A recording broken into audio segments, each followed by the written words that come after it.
Hi, and thank you for joining me for today's process video. And today is the start of a new series that I'm starting with my friends Jackie and Helen. And we're going to take one sketch and show you how to do it 3 ways. So the sketch we've chosen for this time is in the top left-hand corner there. It's from this month's page maps. And page maps are absolutely fantastic. If you're looking for inspiration and free sketches, do go over and check page maps. They always have amazing sketches to follow, double page and single page as well. So I've pulled out my 49 and Market Spectrum Gardenia, and I'm scrapping 2 photos of myself and Leanne when we had a trip to the Trafford Centre on Monday, and we saw this faux wall of shrubs and thought it would be a great photo opportunity, and a chap saw us and asked if we'd like our photos taken, and he was absolutely hilarious the way that he was posing, and his friend was laughing at him trying to take these photos. So we did have a bit of a giggle, and I thought it'd be fun to document that. So you can see at the moment I'm following the sketch pretty closely. I've chosen my strip to go across the top. I've got my 2 3x4 photos. That's the circular element to the left hand side there. I've used one of the Hey Little Magpie Viewmaster dials there, and then also that notepad piece is again one of the Hey Little Magpie dies. So I'm just going to add this beautiful trim to the top of this paper. It's from my friend went to India and brought me some back as a present, and I'm cherishing them and trying not to use too many, but this is the second I've used in as many weeks, so it's good to get them on pages, but it's hard to use because it's so beautiful. So just trimming that down to size. I shall keep that piece to use on something else. And now I'm starting to move things and see how I want them all to sit. Definitely want the white side of that notebook paper. It stands out more. And I'd use the Viewmaster film reel on the lilac to bring the lilac in from the strip of paper at the top. You can see it showing there on the right hand side. So I wanted to bring that lilac over to the left. I also wanted to bring in the red because there were some red flowers on this wall. So I've just used the Bumpy Borders die from Hey Little Magpie to cut these 2 strips, and I'm just looking at it. I feel it's a little bit off. It's very bright against the other more muted colours on the page. So just trying to work out how that's all going to go. So I need to split my photos because I printed 2 onto a 4x6 paper, and now I'm going to map them first of all onto white cardstock and then with a black border behind. So I'm still not entirely happy with the way things are sitting, but I'm just pushing on, getting everything done that I know I want to get done before I have a mess around again. So just adding this, as I say, to the white cardstock. Just trimming that out with my scissors, and then I'll add a black border as well.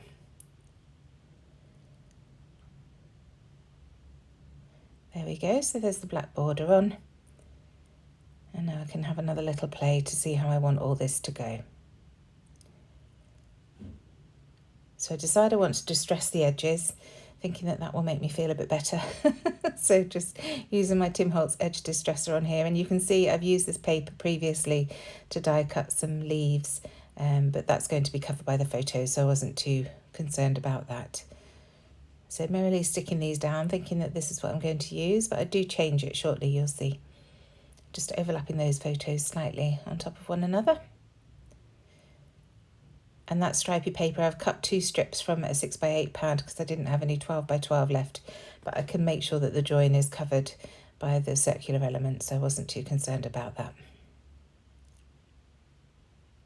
So I decided that I wanted this to pop a little bit more, so I'm going to mat it onto some black cardstock just so that I've got those holes that are showing in black, and that just makes it pop that little bit more there.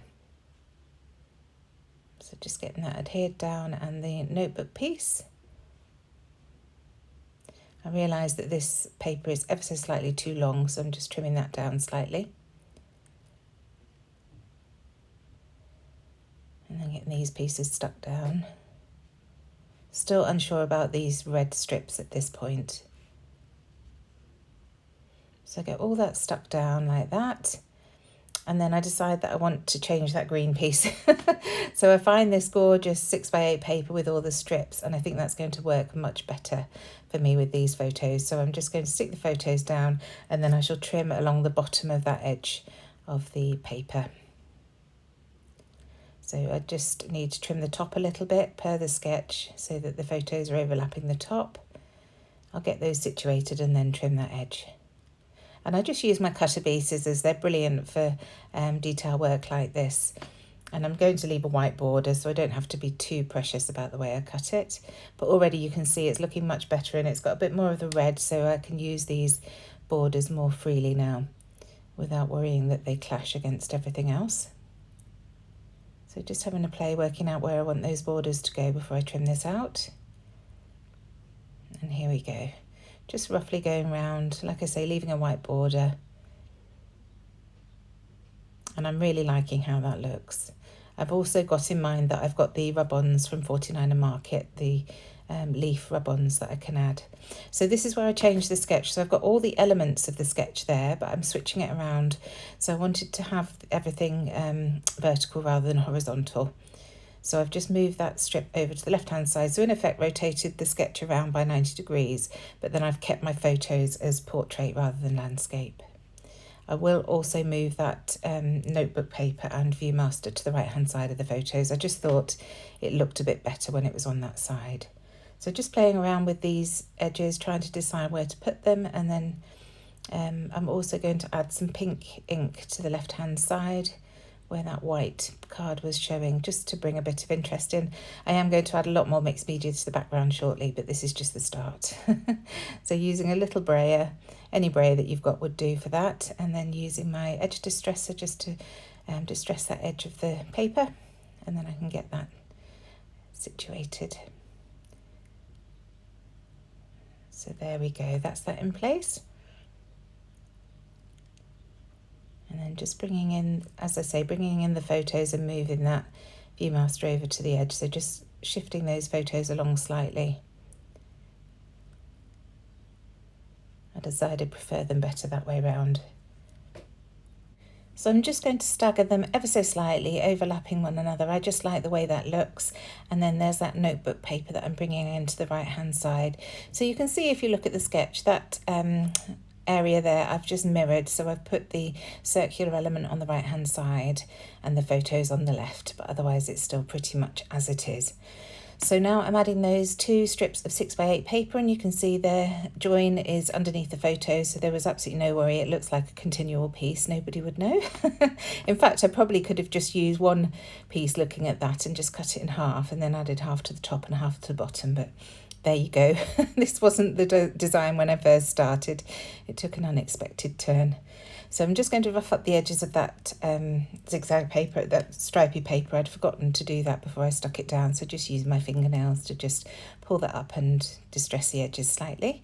And now I'm going to come in with some more mixed media on the background. So I start off by bringing in the same brayer and dragging it across the right hand side of the photos, but the rest of the cardstock still feels very stark and white. So I'm going to start with some stamps from Hey Little Magpie, and I'm just going to dot these around the page. These are the ink splots, so just using those from the coffee stain set to add some interest. And then I'm coming in with one of the text stamps and using the same coloured ink. This is Lost Shadow. I'm just dotting it around the page again, just to provide a little bit of texture to the background and interest without being too overwhelming. So remembering to add it to that left hand side as well. And then I'm coming in with a lilac colour to match that lilac at the bottom of that long strip, and I'm just going to water that down and then use the same ink splat pieces from the Coffee Stains stamp set, and using that wet on the layout, just getting that stuck down. It's just it's a controlled way of splattering, I suppose, or using mixed media on your background. So just dotting that about the page. I don't want to use too much, but I do want to make sure that it shows behind the photos. And I'm doing 2nd and 3rd generation stamping as well, because I don't want this to be too precise. So you can see that just peeks out from behind the photos. And then I'm coming in with, I'm pretty sure this was scattered straw. I'm sorry, I didn't make a note. I probably should have done.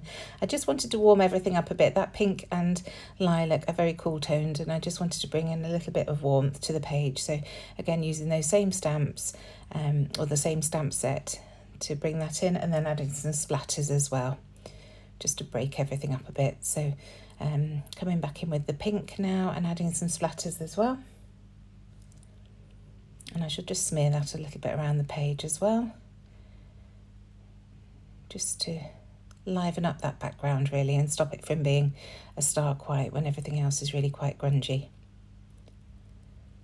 So now bringing in this large coffee stain and the weathered wood ink, and I'm going to stamp that in the bottom right hand corner of where the photos will sit. So I'm just checking where the photos are going to go, and then I can bring that down there.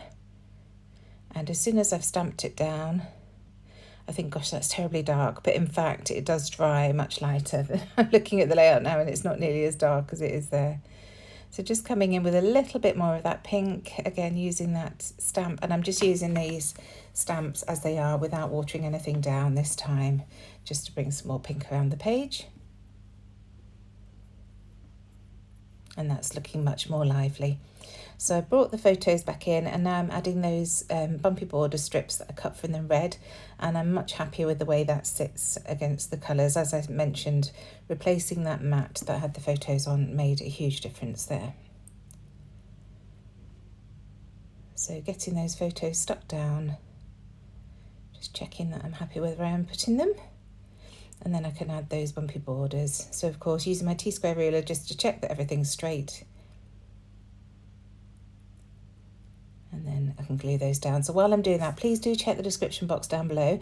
I'm adding links for Jackie and Helen's channels. They're absolutely wonderful to watch. Please do go and give them some love, like their videos that they're adding today, and do watch some of their others. They've got some really exciting videos on there, and as I say, they're a joy to watch. They're great friends of mine, and it's a thrill to be doing this series with them. So those borders are down now, and I can start continuing to embellish. First of all, I want to add my journaling, so that's just going on that notebook piece. This die has embossed pieces on it, so it actually embosses the lines, so it's brilliant for me, because otherwise everything would be wonky and I'd have to do my usual pencil lines to write my journaling with. So here are those rub-ons that I mentioned. I have all these in a folder on my desk, and I'm trying really hard to remember to reach for them. So I'm just going to layer up loads of these leaves. They work really nicely with the photos, because obviously we're in front of that wall, which was like a vegetation wall. I don't really know what to call it. I'm sure it has a proper name, because you see them all over the place now, don't you, as photo op walls. So just making sure that I spread these leaves out evenly around the photo, adding lots to that bottom right hand corner. I shall add a few above the Viewmaster reel, and then I'm also going to add some to the top left. And I'm just focusing in on the reds and pinks and the yellowy oranges that are all on this sheet. I think I do in fact use the entire sheet by the end of the layout, so it's really nice to get some of those on pages in my album rather than just sitting waiting to be used. So just cutting out the single leaves so that I can add those independently, and just getting everything rubbed down. Obviously I'm whizzing through this, so you don't have to watch me rubbing every single piece. It did take a little while, but it was well worth it. And these individual leaves really help to fill out those gaps. When you feel that there's a big gap there, you can just position them and add those to the page. So I'm adding these ones to look as if they're falling down the page there. So now I've grabbed my Ellie Studio Jane alphabet letters, and I'm just going to spell out #photo-op onto this Viewmaster reel. Now it does disappear slightly into the background because they're black letters, and I've chosen to back that Viewmaster with black as well, but I do resolve that shortly by using my white gel pen and just outlining each of the letters.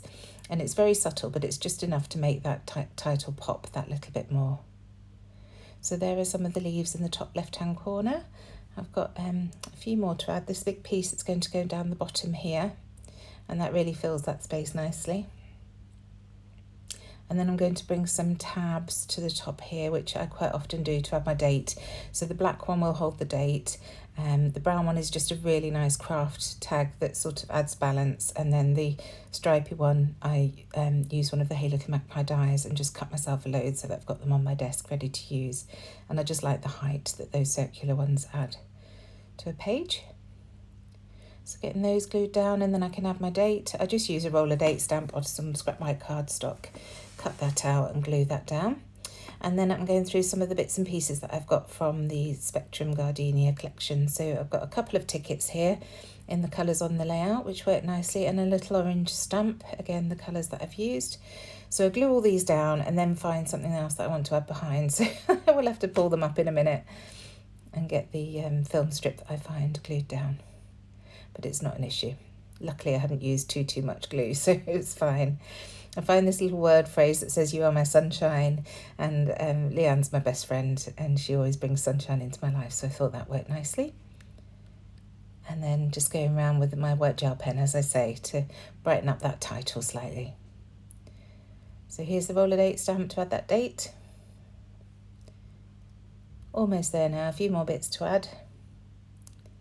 And you can see just how different this is from the original sketch, but still using the sketch as my inspiration. And that's the point, isn't it, of using a sketch, just to get those creative juices flowing and get you designing and using your stash. So just popping out these little bits, and I'm going to pull these up, as I say, to add that frame behind. There we go. So I'm going to add glue to the tickets and things, and that's just about enough to hold that film strip frame in place. I will add a little dot of glue along the edge, but really adding those on top of it will hold it in place nicely on the page. And there's the ticket going back. And then I just wanted to find something to add to that circular tab at the top of the page, so I pull in one of my little enamel hearts in a silver glitter and add that there. And then I'm going to add a little loop of gingham ribbon to the left hand side, just for a different texture and to bring the black over to the left hand side there. And once that's glued down, I think that's pretty much it. So thank you so much for joining me. As I say, go and check out the girls if you don't already follow them. They are fabulous channels to watch and enjoy, and we shall see you again very soon. Thanks again. Bye.